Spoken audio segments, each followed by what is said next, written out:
Magandang hapon. Ngayon ay Wednesday. Welcome sa Lotto Result Today PH.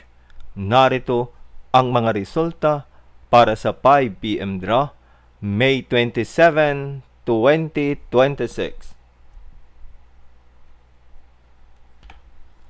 Para sa resulta ng 2D Lotto, 14 at 5.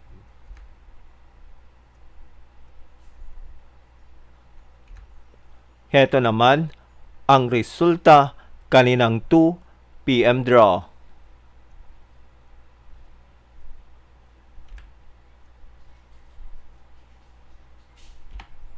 Para sa resulta ng 3D Lotto, 9, 6, at 7.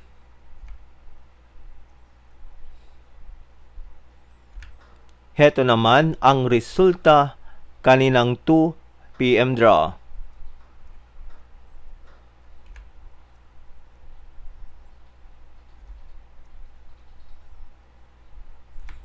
At yan ang mga resulta ngayong 5 PM draw. Para lagi kang updated sa mga Lotto draw result, mag-like and subscribe. Maraming salamat sa panonood.